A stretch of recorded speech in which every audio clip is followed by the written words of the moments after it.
Hello, everyone. My name is Nekpe Obasoge, reporting from Toronto, Canada. So we are back again to do political analysis about Nigeria, specifically about the arrest of Nnamdi Kanu a few days ago. I have in the studio with me Mr. Magnus Oraka, all the way from the northern region of Nigeria. Thanks for joining the program today, Mr. Oraka. Thank you very much. Glad to be with you. So, I just finished a program with Dr. Chidi about the arrest of Nnamdi Kanu. So, what is your views about this arrest of Nnamdi Kanu? And do you think many Igbos are reacting to the arrest of their leader? Because Nnamdi Kanu is the leader of the Indigenous people of Biafra. Since the arrest, we haven't really seen anything or any action from the Igbos across the globe. So tell us your take on it. Yeah, thank you once again. You see, if you had asked me this question like 3 weeks ago, I probably would have answered differently. But recently I've been opportuned to be a member of a WhatsApp group. It's an open WhatsApp group where anybody can join, irrespective of your view, whether you support Nnamdi Kanu or you don't support Nnamdi Kanu, whether you support Biafra or you don't support Biafra. In fact, it's an open group. And in that group, some of the protagonists of IPOB and Biafra struggle or agitation are able to make comments and post a lot of videos. Now, some of these videos that I've been privy to, believe me, if you watch these videos, you'll be shocked at some of the atrocities that IPOB, under the leadership of Nnamdi Kanu, have been committing. For instance, there is a video of a man whose penis is chopped off and allowed to stay there, was bleeding through the penis, and thank God the man who was videoing who was behind the video was saying that this man, I think it's a PA to a very reputable member of the House of Assembly, and he was bleeding through his chopped off penis, and eventually he was killed. In that same group, there's a video of a woman who was pointed as being the wife of a saboteur. They gang raped her, and after raping her, the woman was begging. I said, okay, sure, you guys have raped me, I've not complained, you will let me go. And they eventually took a machete and chopped off her head after raping her. Who did the killings? Who? The IPOB, members of IPOB, they said she's a wife of a saboteur, and then she was chopped off. I told you, if you had asked me the question before watching these videos, my responses would have been probably I'll be politically correct. So to answer the question whether IPOB is indeed a terrorist group, what do we mean by terror? Terror is a process of inflicting pain and injury into those people who do not believe in your ideology. So irrespective of whether terrorist is being inflicted or being meted by people from the north or south or west, terrorism is terrorism. So based on the evidence I've been privy to in the last 3 weeks, and I would categorically say yes, that IPOB is indeed a terrorist group. And to your question as to why the people from the southeast, particularly the Igbos, have not been responding by way of agitation or by way of protest that Nnamdi Kanu. At the beginning, in case you don't know, I erroneously joined IPOB at some time, thinking that the group was a group that actually was constituted to fight for the freedom of the people. Even then, I wasn't really thinking straight to know exactly what freedom is. Freedom from what? But we're going to get to that in the course of time. So when you constitute an organization that you don't include people, you don't include your elders, you don't include your senators, you don't include your governors, you made it as a one-man affair whereby you can think for everybody, decide for everybody, and In fact, you are just everything. But it simply means it simply means that the day you become caged, like as it is today, you also bear it alone. And that's exactly what is happening with Nnamdi Kanu, because nobody's going to go there and save him. Nobody's going to go there and free him, because the people that you expect to come and free you now are the very people you've been abusing and insulting over the years. Is it the governors that you've turned their states into an abattoir of bloodletting that are going to save you? Or is it the people that you've wrongly annexed to your much acclaimed Biafra that are going to come and fight for you? Or those who you say they are Igbos, when indeed they are not Igbos, are they the ones now that are going to come and protest for you? So it is the same people. It's the same people who you've carried along, the drug pushers, the illiterates, the touts, the mechanic garage, the garage touts, and all the low lives that you've gathered around yourself who have been singing praise for you, that will be protesting. And they cannot even come out to protest, because now is a wrong time. Now is a terrible time to be a member of IPOB. Yes, you could see but those who are living abroad say, we are not expecting all Igbos to support Nnamdi Kanu's quest for secession. You know that not all of them will agree with him. So definitely the ones that are supporting him now are the urchins. So the very enlightened one who he has refused to carry along all these years will definitely not show up to profess support. In fact, it will be I'll be so amazed. I'll be so dumbfounded to see any person in his right mind will be placing any support for Nnamdi Kanu, because these are blood. Maybe after the show, I'm going to send a couple of these, or I will just add your page to the groups. You see what I'm saying? The videos are there. These are gory pictures that you'll be wondering. They are not hiding it. These sins are committed by IPOB. It's terrible, terrible. Terrible, very, very terrible. So do you think that the Nigerian government should be treating the IPOB members as the way they are treating Boko Haram in the country, because they are posing threats to the peace and unity of the nation?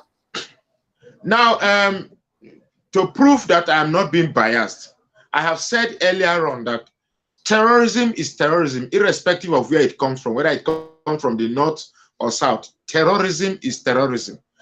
Sunday Igboho, for instance, is agitating, but there's no record of him asking Yorubas to go and kill Yorubas.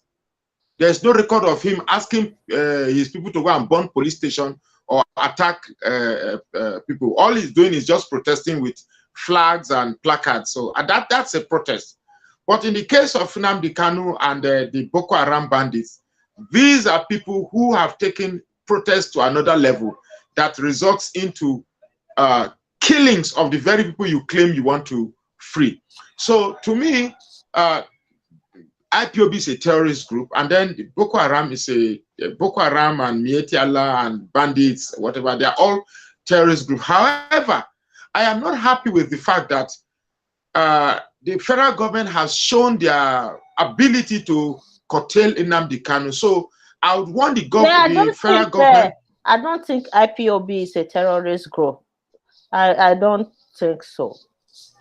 I disagree with the Nigerian. No. It all depends. I disagree with Nigerian government that IPOB is a terrorist organization. I disagree with that. Okay. It all depends on what you term as terrorism. Terror is from the word terror. It doesn't matter whether you are fighting a just cause.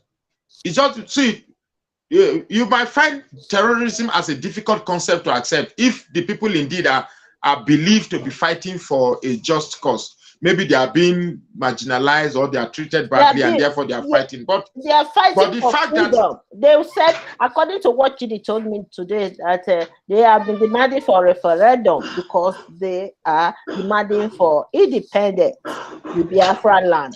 So the referendum, the Nigerian government refused to accept or sign the referendum or organize the referendum just the way they are doing it in developed countries. Like here in Canada, the same thing happened between the French Canada the Anglo-Canadian. So the Quebec is a province here in Canada that has been demanding for independence for years.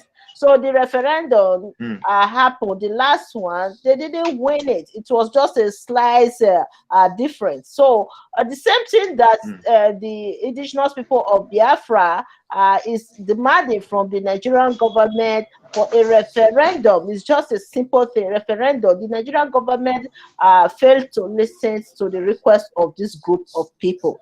So I understand that many Nigerians are saying that Nnamdi Kanu is very aggressive. You know, we all have different ways of communicating. Okay, so some people believe that it's good to use high voice, certain voice to convey message to the public. So I'm just saying this. I'm trying to just we have to be realistic here. I understand that. I've seen Nnamdi Kanu one-on-one, the way he communicates. That is just who he is. You understand? Okay, beside that, we are talking about this Nigerian government failings to organize this referendum for the Biafra. It's just a simple thing. They requested for a referendum, just like the way they did it here in Canada. The Nigerian government can organize that. If they win, then there should be some policy that will address that. If they didn't, let's see what will be the prospect. So they're demanding for referendum. So Nigeria, I'm not sure about the constitution of Nigeria.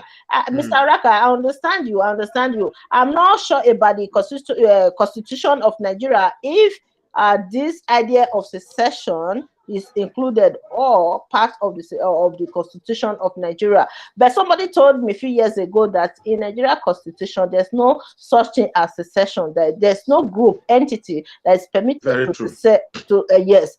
So I don't know. You just go ahead. That is my own.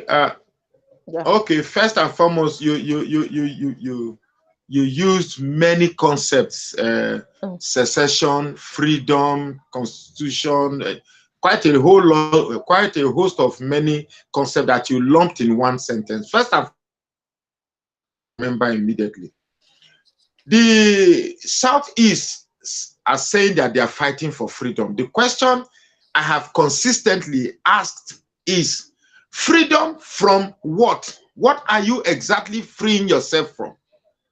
We have three basic elements of power: political power, economic power, and social power. The political power has over time been shared, maybe lopsidedly. The North has had a lion's share, but at least other people have had a taste of power.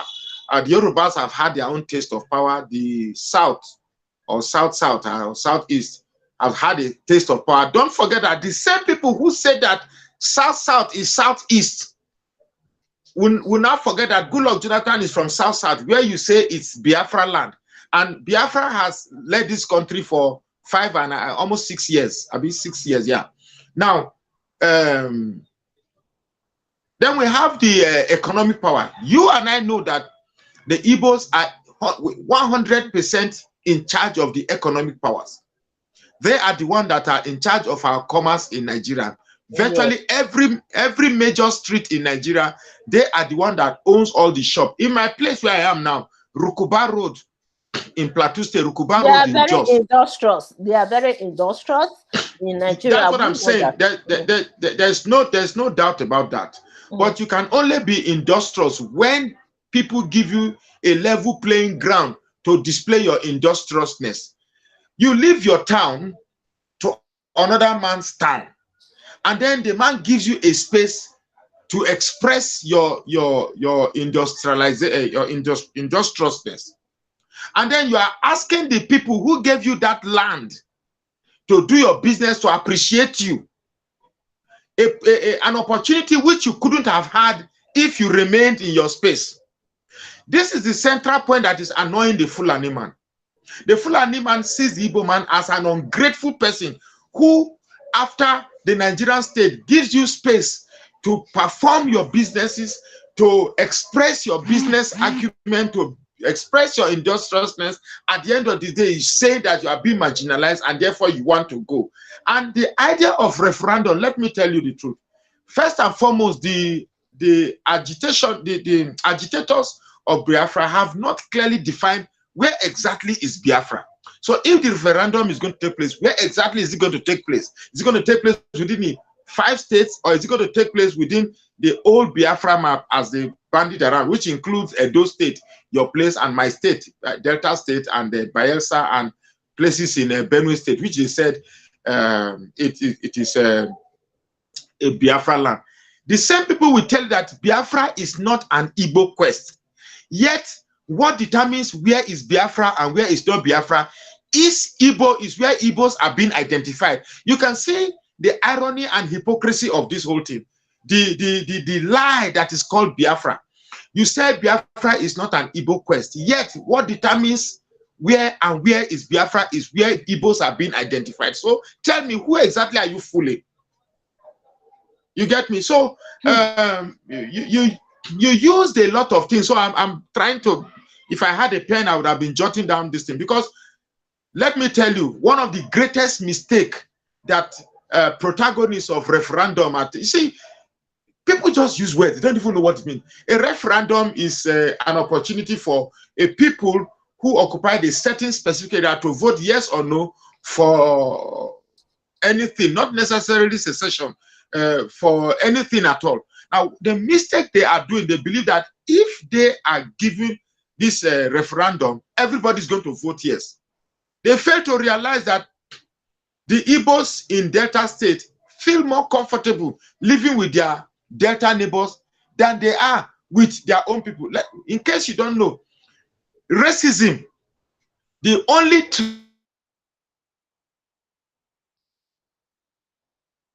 tribe practicing racism are some of their own are also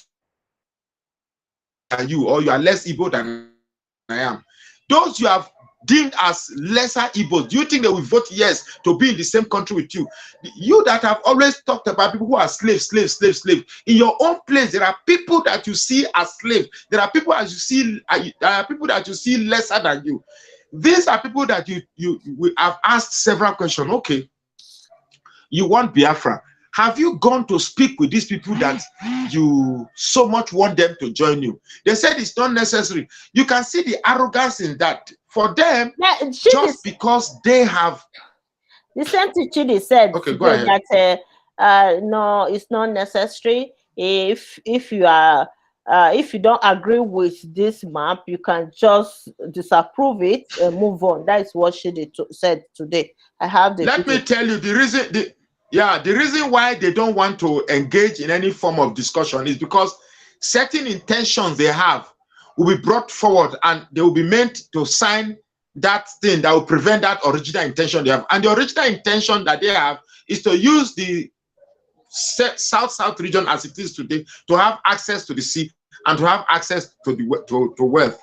They know very well. They will tell that they discovered oil in there's oil in Imo State, there's oil in that. You and I know that inland oil discovered inland has a very limited quantity. You cannot compare oil being drilled inland to oil drilled in the sea. So all this thing is just, they know if you have so much wealth in your place, how come you are the only one that migrates the most outside your space to other places to get wealth?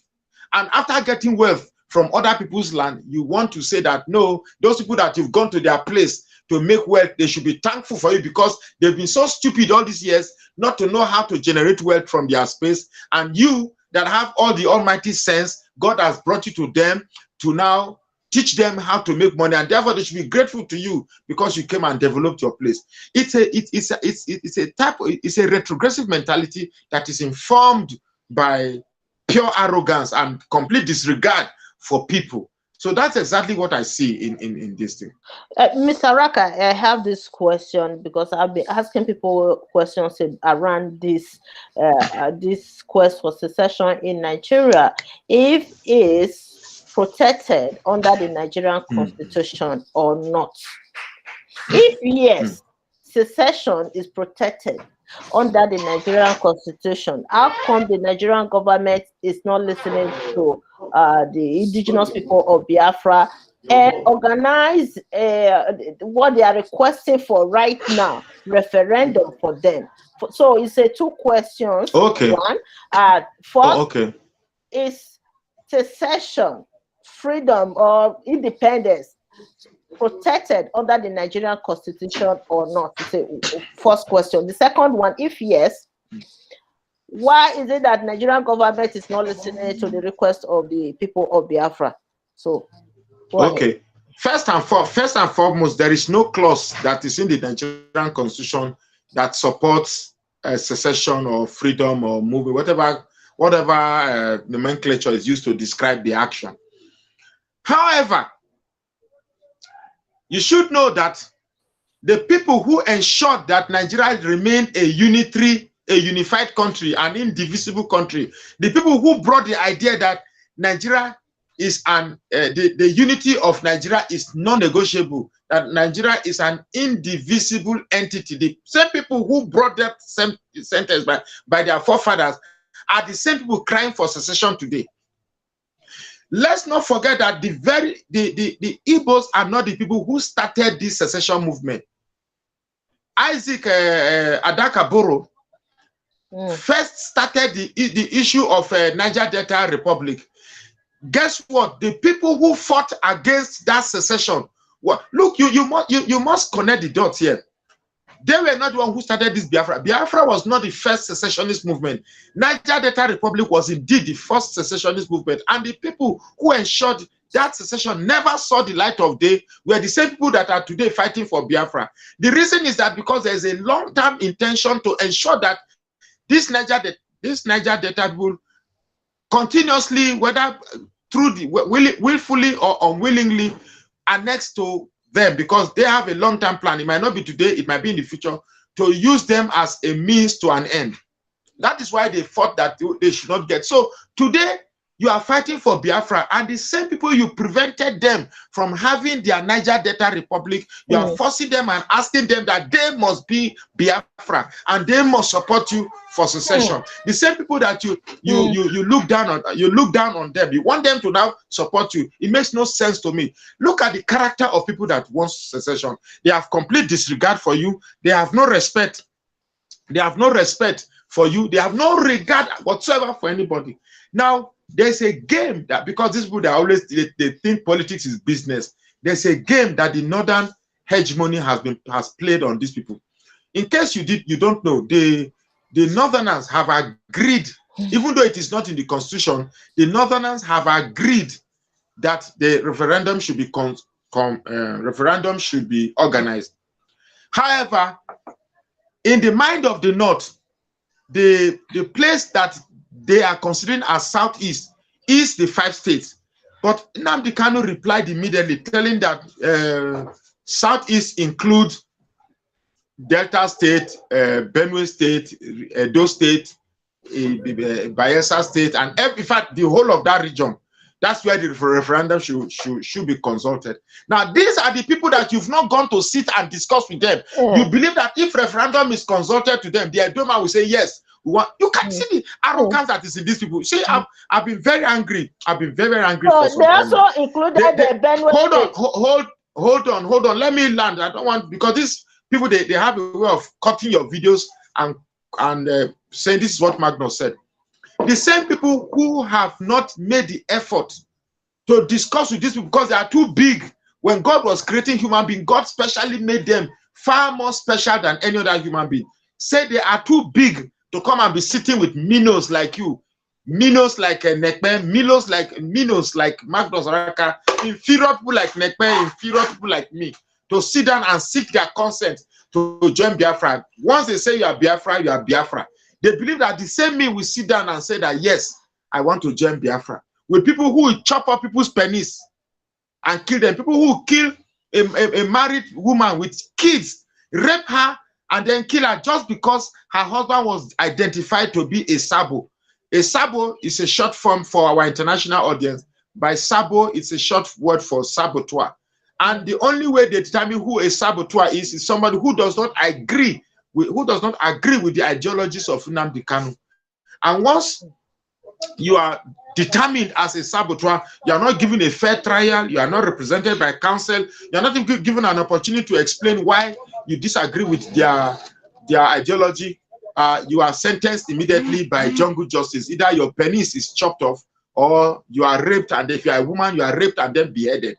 These are videos I saw in the last 1 or 2 weeks, and believe me, I cannot, in honestly, out of sentiment, begin to say that because they are my brothers, I should close my eyes on this, or because the federal government have refused to catch the agitators or the Meyeti Allah terrorists or the Boko Haram terrorists. Therefore, I should condone these terrorists. If indeed I am not happy with the type of terrorism being perpetrated by Boko Haram, and a similar type of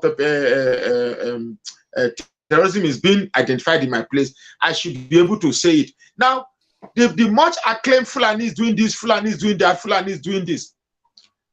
In some of those instances, it has been proven that it is their own people that are killing people, then using, changing the narrative that the Fulanis perpetrated those crimes. These crimes were perpetrated by same Igbos seeking for Biafra. It's just a matter of, I'm not saying the Fulanis are good people. Of course, I will not stereotype the Fulanis as entirely bad. Not all of them are bad. There are the ones in the bush and then there are the ones in the town. When you see the ones in town, some of them are very nice people. Believe me, not all of them agree with what the Fulani, their brothers are doing, but they are very few and they're afraid of their lives to come out and talk. Just as not every Igbo man agrees with what Biafra is doing, and some of them are afraid to come out and talk. So let's not stereotype. The truth is that Boko Haram is evil, bandits is evil, which other one? Kidnappers are evil, IPOB is equally evil, because everything they say that Fulani headsmen are doing, they are raping, IPOB are raping. Headsmen are killing, IPOBs are killing. I've never seen any case of IPOB raping. I've never saw it. I will send you, in fact, I will make it easy for you. I'll just add you to the group. You just need to stay there just be in the group for 2 or 3 days. You will see everything. It's an open group. They don't hide it. It's not, it doesn't even have a name. You just go there and one thing with these IPOBs, they don't even understand the idea of they will go and make a record and say it is Fulani, but whereas in the background, the person recording it is speaking Igbo. You go and record something and then you say it's Igbo. I don't know, some of them, I don't allow such videos to remain in my phone. I delete them. Honestly, but I hope I've not been following Nnamdi Kanu. I've not seen all these videos that you are quoting right now. I pray some of the videos are in my phone. If I send the video to your phone, if I send the video to you through WhatsApp, you will throw your phone away. You will not believe that human beings are still this barbaric. I told you, I said, if you had invited me 3 weeks ago, when I've not seen these photos and these videos, I probably will be politically correct, saying that why will the government of Buhari be arresting Nnamdi Kanu alone? What about the Boko Haram and the bandits in the north? Why is he not arresting them? But my sister, when I saw these gory pictures, I said, no, this is terrible. This is terrible. Not everybody will agree with you. Not everybody is going to agree with you with everything. Even your child that is sick of malaria, if you give the child drug, the child will be fighting you not to accept those drugs. You can't say because your child refuses to take malaria drug, you are going to chop off its neck, the baby's neck, because he refused to take drug. You have to cajole the baby to take the drug because you want it safe. But when you are beginning to kill the same people that you say you want to free, you said I'm a slave. You want to free me from slavery, and the best way to free me is to kill me. It makes no sense. If you look at your comment section now, you'll be surprised at their mind. These are people who Nnamdi Kanu has spent 8 years to abuse their mind. They are now hateful. They are now deceitful. Brainwash their minds, yeah. You get me? They are now hateful, deceitful. They are so very, very bitter. So very, very bitter. They hate everything. Anything that is not Nnamdi. In fact, right now, They have even forgotten that they are fighting for freedom. They are thinking freedom is to hail Nnamdi Kanu, holy, holy, Ohamadike one. Yeah. It's bullshit. It's bullshit. That's what I told Chidi this morning, that I saw a new trend on social media since this Nnamdi Kanu came out to be requesting for secession in Nigeria. These hate messages, whenever I'm on live broadcasts like this or I posted any video, I saw some hate comments, and the names are always Igbo names. So I was wondering, this is not the Nigeria where I was born and raised. What is going on that the Igbos are now promoting hate messages all over the whole place? I have never seen anything like this before. It's a new trend. Let me ask you a question. You've been on social media for quite some time now. Have you ever been confronted by a Fulani man who insults you and calls you a shawo and all sort of? Never. Have you ever been confronted with a Yoruba man who calls you all sorts of derogatory names? No. The only people on social media who are the same Fulani you say that they are all type of devil that you can think of, have not insulted me, have not threatened me. I've been living in the north now for 54 years. I've never been, in fact, I feel freer to walk in the north now, to be in the north than to be in the southeast. The same place you say you want to free me, the same place you say I should join to get freedom. That one is very factual here on social media. I've been a victim of this Biafrans leaving comment, threatening me. And many people have already reported to me that they reported their pages on Facebook and YouTube. Biafrans, anytime you try to criticize them, they will go report your page. I've seen so many. So the truth is, hold on a second. The truth is that the Igbo society have a very big problem in their hand. They have a youth population who are going to be the leaders of tomorrow, who Nnamdi Kanu has over the years captured and shaped their mind and thinking process or thought process to a point whereby they see everybody and anybody who is not Igbo as their enemy. Or if you are not Igbo, but if for you to be their friend, you must. Like there's one lady, Efe Wanogo, who was Sophia, your sister, who are singing Nnamdi Kanu is my leader. You get me? So you are their friend. But you have a group of youths who are now seeing themselves as specially made by God. They are growing up with this same arrogance let down to them by this Nnamdi Kanu, believing that Igbos are special people, specially created, divinely created, given all the sense in the world. In fact, when it comes to sense, you and I, our sense put together is not equal to a 6-year-old born today. That is how they see you. So in Igbo land, we continue to ferment trouble for the entire Igbos. So because these Igbo don't have a system, a culture, so whether they have kings or elders that can talk to small boy and say, come here. They have a system whereby he who has money is relevant. He who has money can decide what happens. So these young boys, they are not educated, they are not, and they have money. Therefore, nobody can come.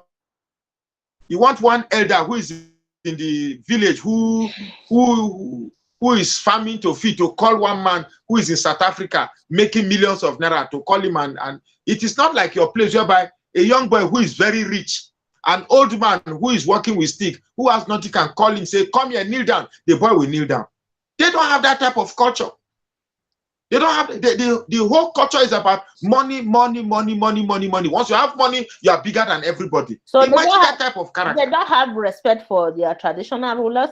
I live here in Canada, and Chidi is one of the most respectful men. Not all of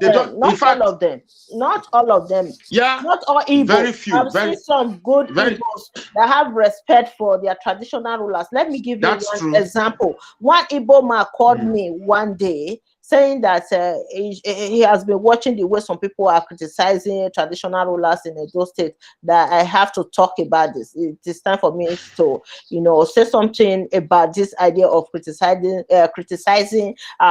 traditional rulers in Edo State. So man. It's an Igbo man. I live here. I've been maintaining good relationship with Dr. Chidi here in Canada for a long time. Dr. Chidi is one of the most respectful Nigerian man I've ever seen in this country. So not all of them. Those who are doing that. Okay. Yeah. Please let me call you know when your stream. See, Dr. Chidi, I have been on his program. He's one of the brightest. He's one of the bright people in Igbo land.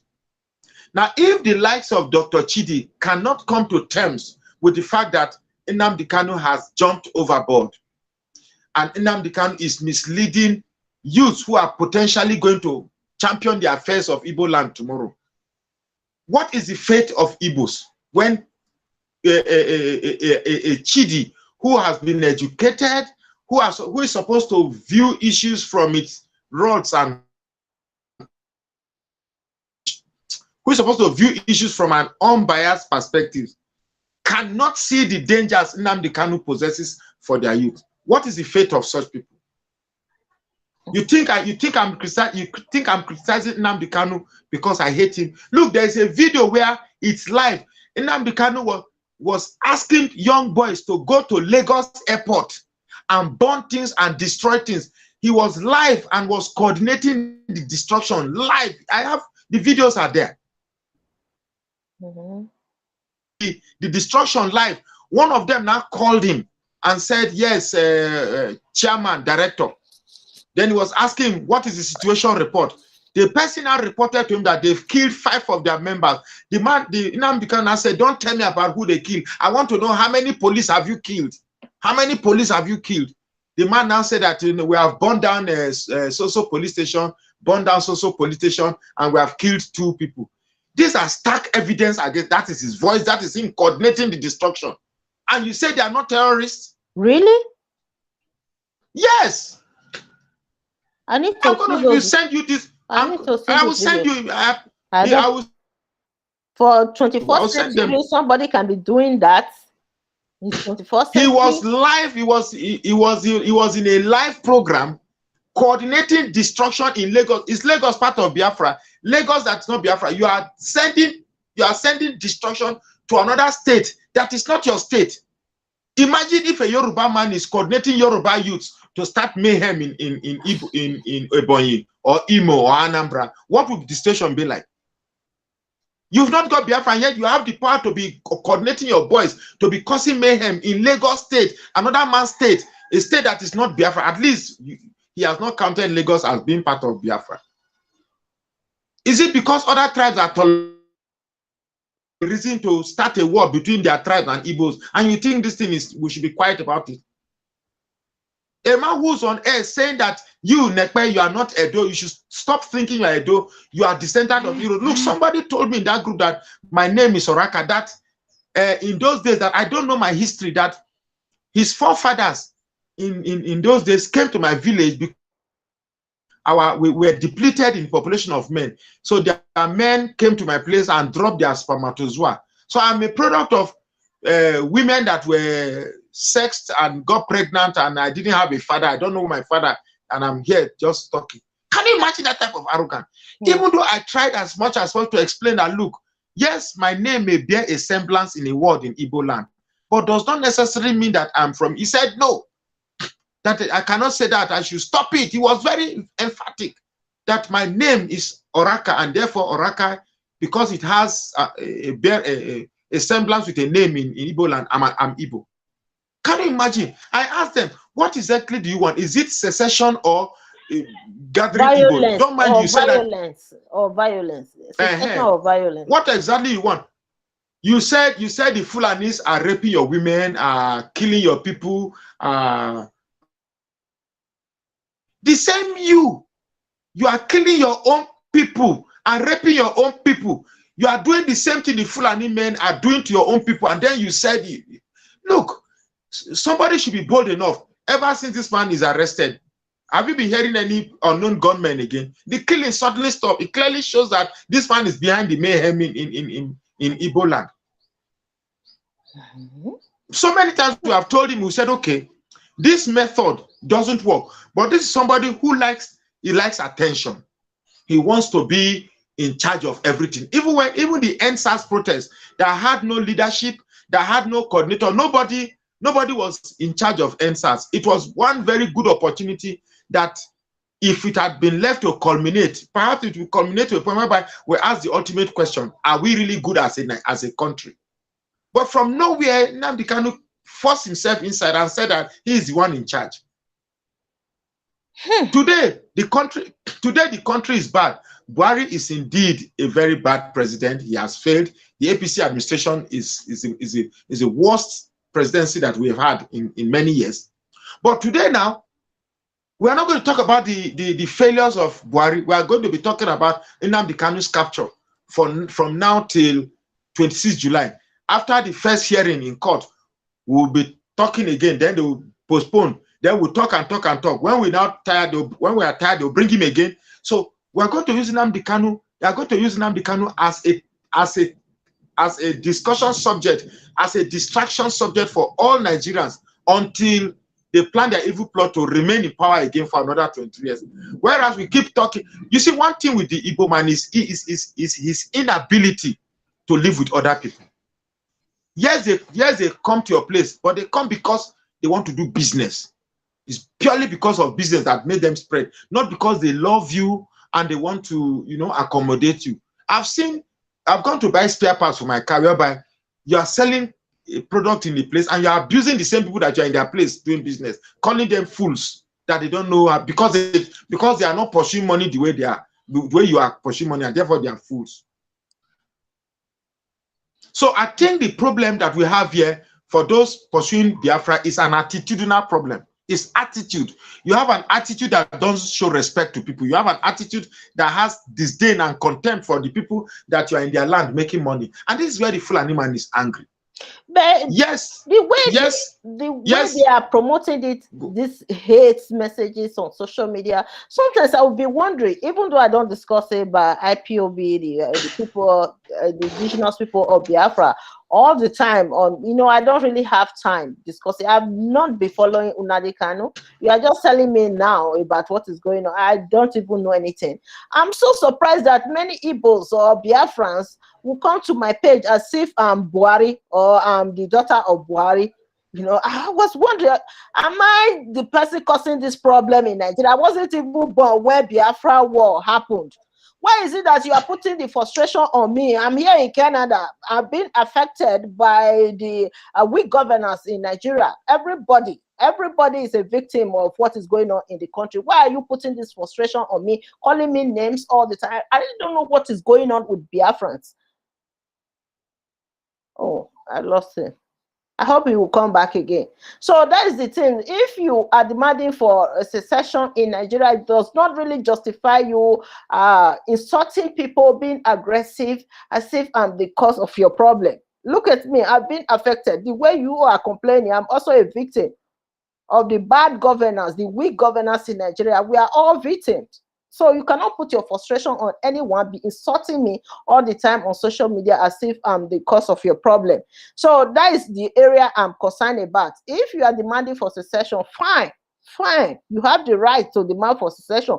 The only thing I believe you don't have the right to do is to be insulting me all the time as if I am the cause of your problem. I wasn't born. You have to know that. I wasn't even born when the Nigeria independence happened, when the Biafra war happened. I wasn't born at that time. Why should you be putting your frustration on me? So that is the only thing I will say. For all Biafrans who are watching right now, I understand your pains. I understand your grievances. What happened to your ancestors, your grandfather, your grandmother at that time during the Biafra war? At the same time, it doesn't justify you to be insulting me.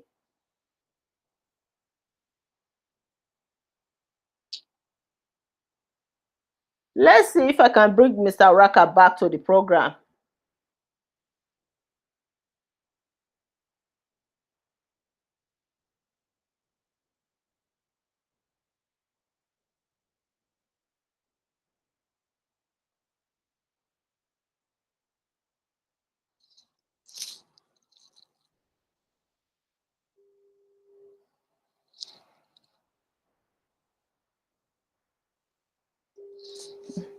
Okay. Yeah, it's here.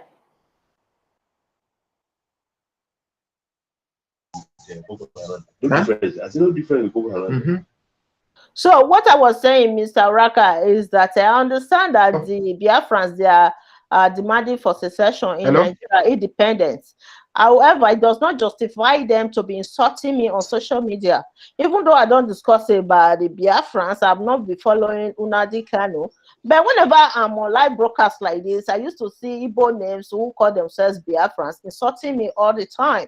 Okay, I wasn't even born when the Biafran war happened in Nigeria. I'm not the cause of the problem. When you look at the issue affecting the country right now, it affects everybody. Even though I'm here in Canada, I have family members in Nigeria who have been affected by the weak governance in the country.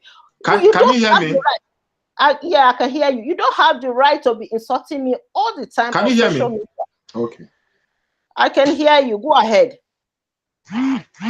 Now, there is something that I also just remembered.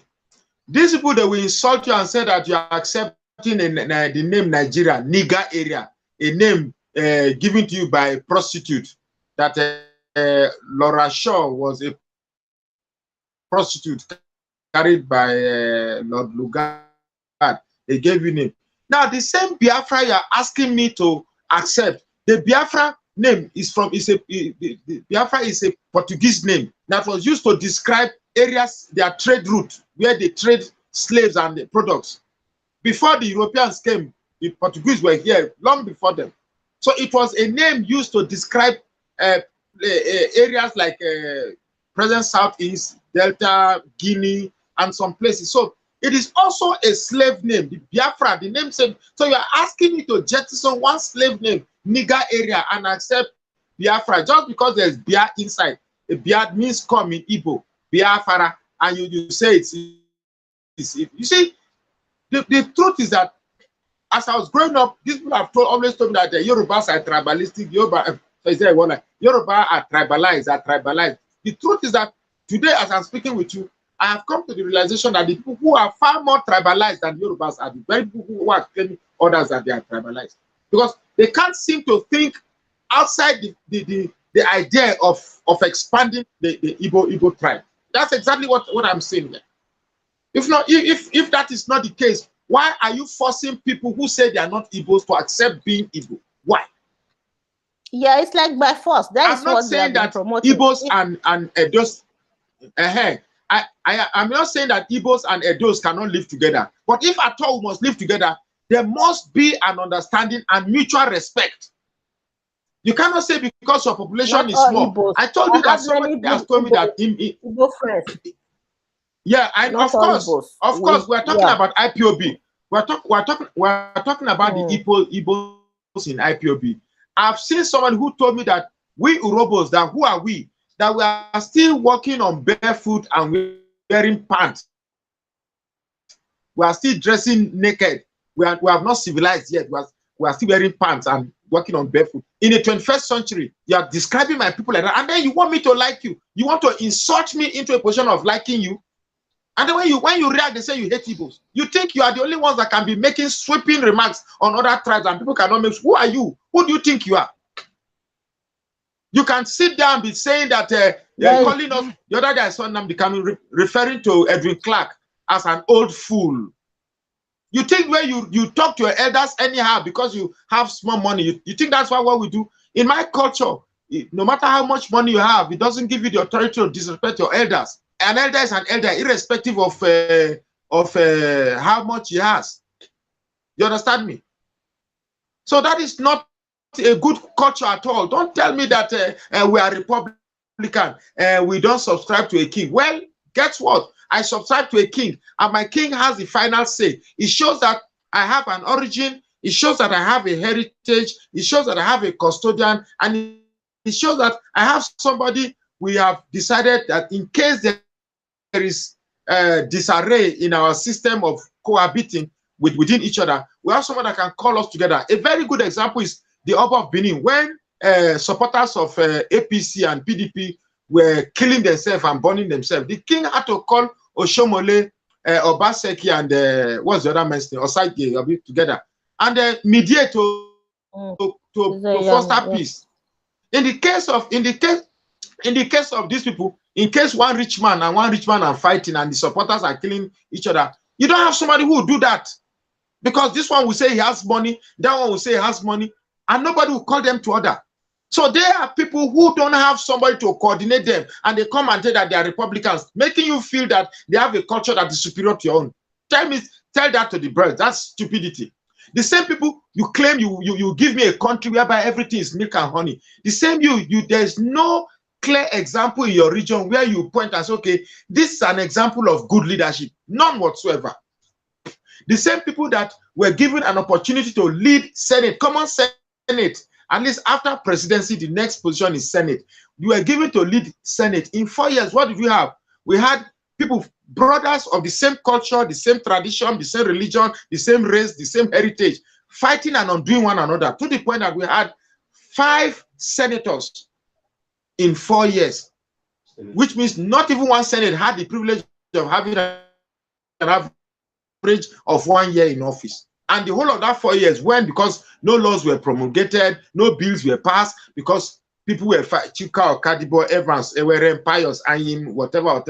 The same people fighting themselves because they want the Senate to come from Anambra. No, we want the Senate to come from Imo. We want the Senate president to come from DC. These are the same people who, irrespective of where they come from, this is Igbo. So when it comes to fomenting atrocities, you remember Igbo. When it comes to accepting, okay, we are all Igbos, irrespective of where the person comes from, it is still to the benefit of Igbo. No, these are people who have class struggle among themselves. Class struggle.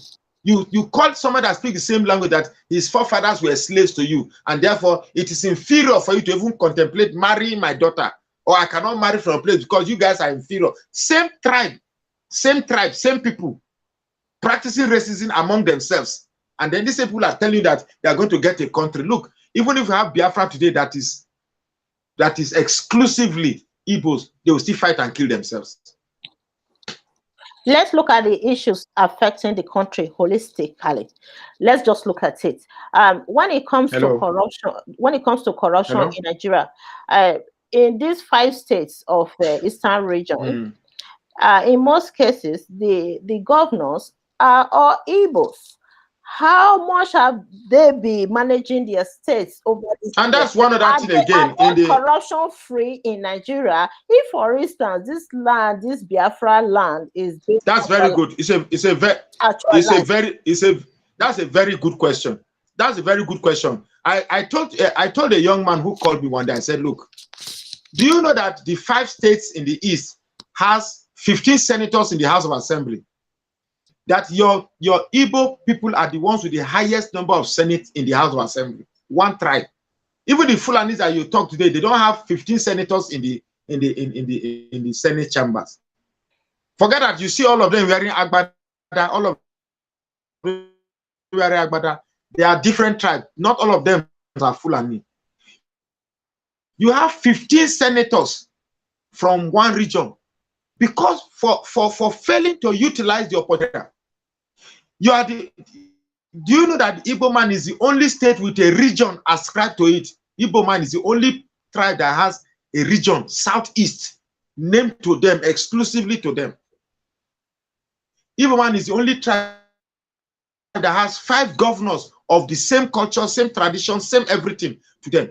They are not able to cooperate with one another, whether federal government says subversion or not. With the kind of money in the hands of Igbos, they should have the best roads, best bridge, but they are individualized. They have money, but they don't have collective money. They have economy, but they don't have collective economy.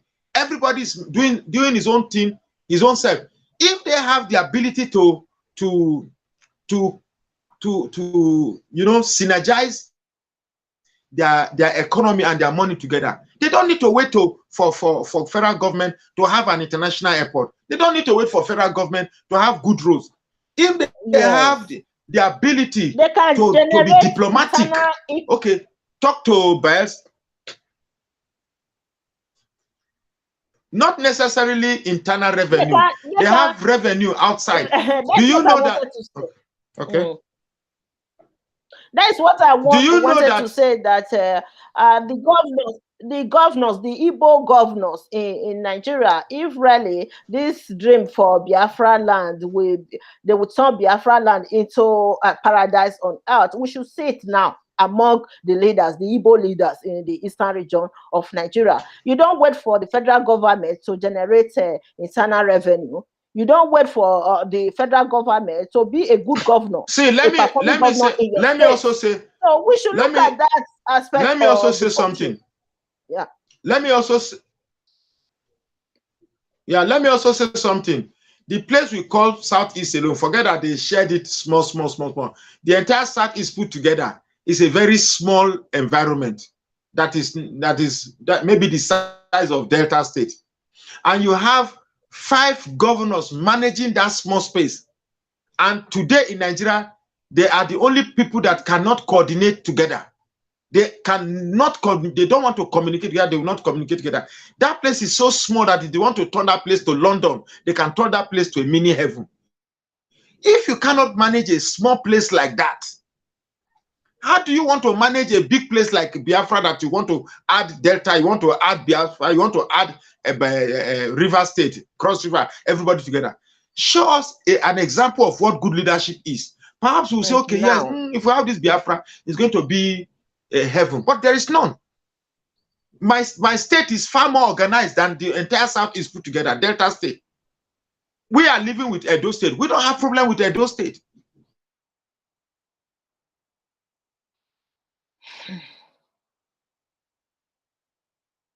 If you or someone you love. Hello. So it will come back again if you are watching right now. Just hold on. Mr. Oraka will come back again. Let's finish this discussion. We still have like few minutes to stay here. So if today is your first time of visiting our YouTube channel, please consider subscribing. Those who are watching from YouTube, if you are watching from Facebook, please like our page. All right. So just hold on. Mr. Oraka will come back again. Thank you all for watching. Hold on. It will come back.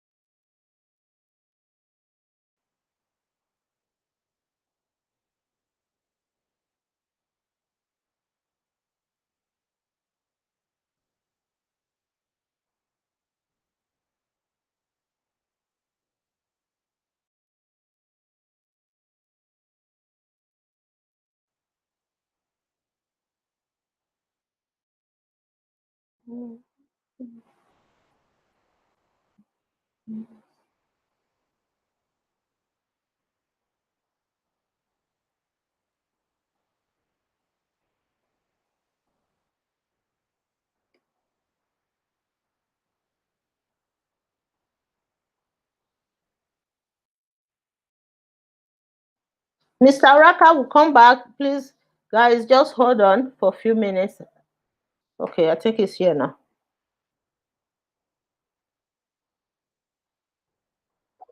Yes, sir. Am I on? Yes, now, yes. You can go ahead. Okay, I was saying now that the Urubu man has no problem living with the Edo man. The Edo man has no problem living with the Ijo man. The Ijo man has no problem living with the Cross River man. In fact, all the other minority groups have no problem living with one another. Then you that you are there, you are the only one that have problem with the Edo man. You are the only person that have problem with the Urubu man. You are the only person that have with the Ijo man. You, over the years after this war, you've not been able to comport yourself in a way that you've endeared yourself for people to like you. Instead of asking yourself, why have people not like you? Say they are envious. They are envy and jealousy. I get very, very irritated when I hear that word, envy and jealousy. For somebody to use that word, envy and jealousy, presupposes that you have attained a status, or there's something you have that you believe I don't have, and because of that thing you have, or because of that status you have, I am envious. I'm not happy that you have attained something that is above me, and therefore I should do it. Well, what if you have rich men? We have rich men in Edo, we have rich men in Rublan, we have rich men everywhere. If you have properties, we have properties in Edo, we have properties everywhere too. You understand me? So I think, sincerely speaking, the Igbo should go back and reevaluate themselves and stop blaming people for their woes, because the truth is that the problem of the Igbo man is the Igbo man himself. That's just the truth, nothing more. Nobody has marginalized you. You have refused to play politics in the way and manner it should be played. You are not playing politics in the manner that it should be played. And because you are losing out by not playing politics in a manner that your interests can be won, you can get something from Nigerian politics that benefits your people, you go about crying, we are being marginalized, we are being marginalized. Anytime, if today we decide, if today the whole of the country decide, okay, we are not going to contest, which is not possible anyway, because you have to contest. But let's say we are not going to contest, we say, okay, okay, you Igbos, bring somebody that will rule Nigeria. I am telling you that we'll spend the next 1 week seeing Igbo people fighting themselves over this opportunity.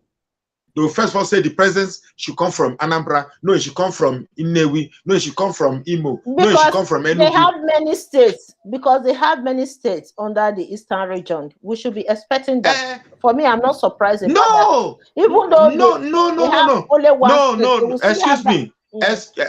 excuse me, they have many states, but they are the ones with many things that should unify them.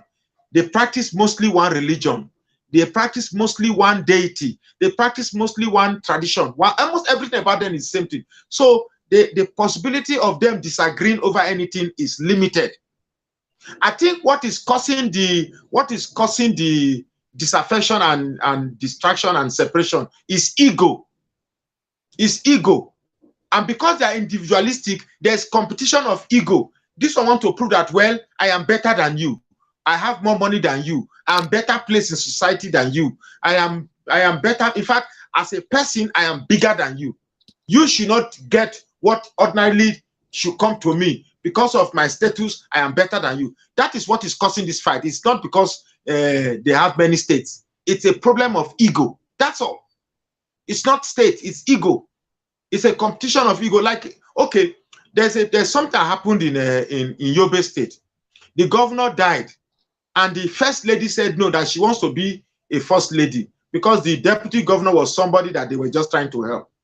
They now said, okay, the king now called them. He said, okay, this thing is not a big problem. Why not you people marry the governor of the wife of the governor, got married to the deputy governor, and by that statute, she became first lady.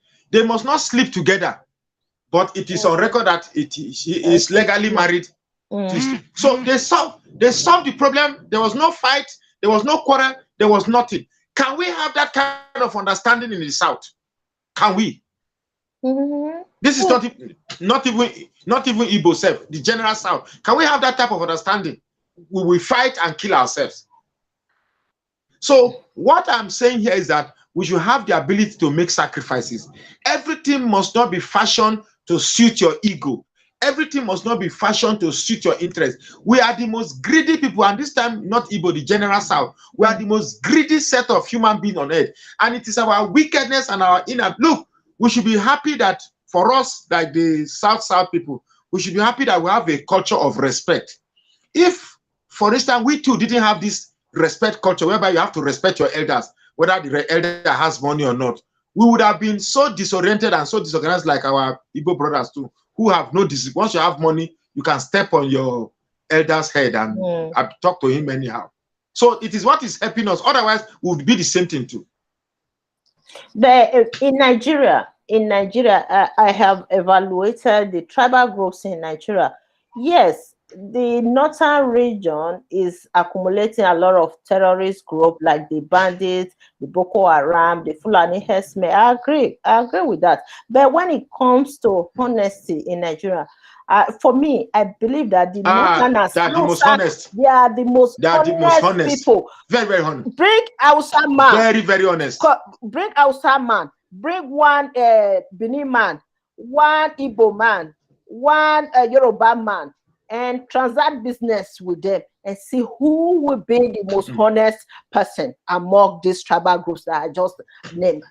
See, let me give you an example.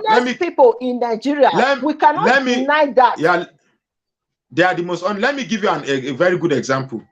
Somebody sent me some dollars abroad. I called the phone. I just grabbed the phone. I sent the MTCN, that's the PIN or whatever, everything, to the guy's WhatsApp and asked him to go and cash the Western Union. You understand me? The person who is doing the something knows me. I said I can't go. The man went there, did everything, got the money, and then transferred the money, the value of the money, to my phone. Can you take that risk with your fellow Southerner? That is what I just quoted. The Northerners are the most honest people in Nigeria. Nobody can... Let me tell you what is happening in Nigeria now is that a group of Northerners have seen that there's a systemic failure in the Nigerian state. There's a systemic failure in the polity on how we run Nigeria, and they are cashing in on it. When you can kidnap a whole school, you can kidnap a whole 300 people. You can use radar, you can use satellite system. Even with your phone, you can use a satellite Google map to trace what is happening. But you can get away. One group go and they demand 800 million, and they are giving 800 million. Of course, another group wake up and say, those group went and look at the money they have. Let's go and do our own too. And that's what is happening. So we have a country that has a problem. Running away from the problem is not solving it. We should sit down and say, okay, let's tackle the problem. You get me? We have ordinarily, I wouldn't say this before, to say that if at all Nigeria will split, if I'm going to support that Nigeria will split, I will support a system whereby we have Yorubas, Igbos, and Edos together. Because if we split it in such a way, like let's say we have Midwest, one tribe, like I've seen some people trying to Midwest nation. Somebody come one day and said, we are going to fight for United Republic of Benin Republic. And I said, why Benin? So you want me to, I have been fighting not to join Biafra. You're asking me to join Benin. You see, they are ethnic champions. And those who are saying that they're fighting for the Republic of Benin or whatever. Me, some of them have already approached me. I am not ready to support all this secession group. Even though you are from Benin Kingdom, I don't care. I don't just care about you. So don't even bring it to me. I told them that if I am angry with Biafra, that is an Igbo expansionist group, what makes you think I will accept a Benin expansionist group? Yeah, exactly. So I told them I don't. It's a no area for me. You understand me? Me too. What Nigeria needs right now is a review of the constitution that takes care of everybody's interest. And we cannot achieve a review of the constitution by this fighting. I want to go. No. I still say it, I'm maintaining it tomorrow. The Igbos and the Yorubas should find a way to solve this their plastic problem. The problem that is existing between them is plastic.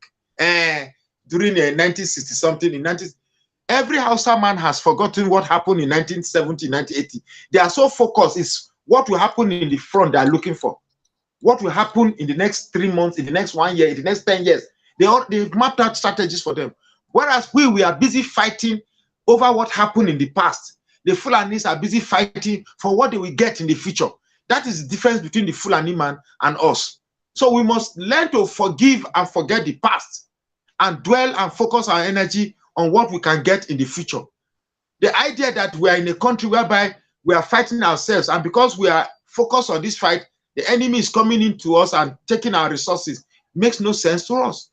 For me, I believe that even though Nigeria, we want to split in Nigeria should be divided. It should be divided into two parts, the northern region and the southern region. While the Igbos, the Delta, the Benin, the Yoruba, the Ododo, all of us, I know for sure that we can coexist in peace and harmony if we divide from the northern region. That, for me, when it comes to secession, it should be dividing Nigeria into two parts. The northern region, like Jos can join. Jos Plateau can join the northern region. And Benue State. Can we wrap up in the next 5? Is it okay? We'll wrap up in the next 5 minutes. Yeah, we'll end it soon. Let's see some of the comments. What people are saying over here. These comments are very important as well. I know they have insulted the hell out of me from there. I can tell. Not really. So we are getting used to this insult coming from Biafrans, given that we are even discussing the topic or their topic right now. So I'm not surprised about it. Even though I'm discussing something different from Biafra, I used to see them coming here insulting me as if I'm the cause of their problem. And to think that these were the same people that tried as much as possible to profile ways that we can unite ourselves, but it's to be difficult. In fact, it is difficult. You cannot unite with people who have an attitude that they are better than you. You can only unite with people who believe that, well, we are equal. They don't believe that they are equal with anybody. That's just the truth. They don't believe that God has made them equal. They believe that God has made them specially, but they are Jews. They are specially made. Let them conquer the whole of Nigeria. How can they do that? It's a big question. If you are demanding for secession, you should be respectful of other tribes in Nigeria. Because if, for instance, they can't. They don't have that. Broke out today, the people that you are being insulting, you are expecting them to come and say yes to anything or support you during war. So they should also think about that. They should think about that. You don't just carry, It is the same point I made to them. I said that if war broke out today, this Fulani that you have been drumming in our head, they have tribes that will fight on the side of Fulani. You, on the other hand, who will fight on your behalf? Is it the Rivers man that you say it must be Igbo that will fight for all the Robo man? You continuously alienate yourself, and then you say they envy and jealousy or they hate you. You cannot find ways to endear yourself to people. Go and meet people and foster friendship with them. Don't say they should just follow you because you are proud. Who are you? Who are you? A whole me. Look at the comments. A whole me. Yeah. People are leaving comments saying that the Fulanis are attacking. Yes, we understand that the Fulanis are attacking us. The Fulanis are attacking the Boko Haram. Those are the major problems facing the country. We can't deny that. So the Boko Haram. Yeah, go ahead. Do you want to say something? Go ahead. What I want to ask those people who are saying that anytime we talk about Biafra and the Nnamdi Kanu's atrocities, they want to divert our attention to Boko Haram and terrorists and kidnappers. First and foremost, Nnamdi Kanu's threat or IPOB threat is an immediate and present threat. It is you cannot have a snake that wants to sting you in the leg and then you'll be pursuing a lion that is 1 kilometer away. You first deal with the snake before you deal with the lion. The Fulanis are not our neighbors. You are our neighbors, and you have shown us your threat. So we are trying to first address that threat and place it where it belongs. Then the Fulani threat, I've said it, it is existence, and it's not as if when we are criticizing IPOB and Nnamdi Kanu, we are unmindful of the fact that there's kidnapping and Fulani or Boko Haram. We are not saying so.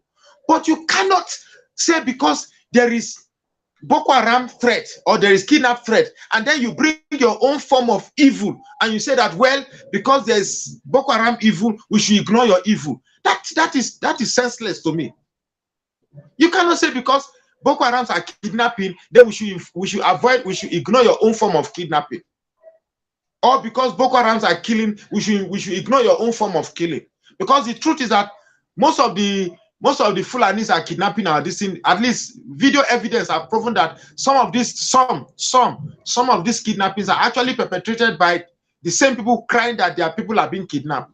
Some of these rapes that you keep saying Fulanis are raping a woman, video evidence have proven that indeed it is they themselves that are raping their woman. Then they shift the blame to Fulanis. I'm not making case for Fulanis, but I have seen video evidence that proves that yes, what I'm saying is true. That's why I said if you had asked me 3 weeks ago, I probably would be politically correct. But after seeing video evidence that have been pushed to me, they are undeniable and irrefutable. I cannot refute them. That's just the truth. So now, what do you think will be the prospect of his arrest, the arrest of Nnamdi Kanu? The truth is that every Igbo man should be happy that that man is caged. That's just the truth. Because the danger he has caused. I've told you that this man has left a whole generation of youth bitter, pain, because you have distorted history that suggests that Igbos were killed, Igbos were massacred. You didn't tell these youth that there was a time that Igbos were in charge of Nigeria and they tried as much as possible to eliminate other tribes. You didn't tell them that there was a time Igbos were in charge of Nigeria and they were killing officers from other tribes, traditional rulers of other tribes, and they made almost everything about Igbos. Our parastatals were occupied by just Igbos, and they will excuse it by saying that it is competition and competence. That's not true. You understand me? You leave that part out. You forget to tell these youth that when during the Civil War, when the Northerners were killing you in the north, you were killing our own people in the Niger Delta region. There are people in Rivers State today who will never forgive and forget the ordeal they went through in the hands of Biafra soldiers. There are times where we had to wait for Nigerian soldiers to come and save us from the ordeals we were passing through in the Biafran soldiers. When you are reading the Civil War, do you hear any names like Abubakar or Umar or Shekau or Sheikh names? You don't hear names from Middle Belt down to the south, because they sat back and watch us do the fight for them. So I think if we want the solution, because right now we are ending this video, so we should be talking about solution. I think the solution should start from the Igbo man. He should start to begin to see himself as equal. Believe me, whether they deny it or not, most Igbos, whether IPOB or not, they see themselves as specially created, more and better than everybody. So you should start from beginning to see yourself equal, because when you see yourself equal, you will not find it difficult to start a process of consulting with your neighbors and say, okay, look, we have a problem that is common to all of us.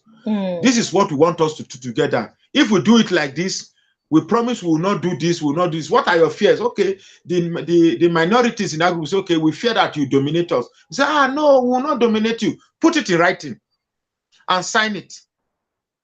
You understand me? Now it will be difficult to even go into writing with you, because you don't even have heads that you respect. If we are going to go into an agreement with you, you don't have, usually I would prefer a document signed by the king of a people, a signature of an Oba of Benin, or a signature of the Alafin of Oyo, or the signature of the Emir of Sokoto, or the signature of the Ove of Robo, will be more significant and more powerful to me than the signature of the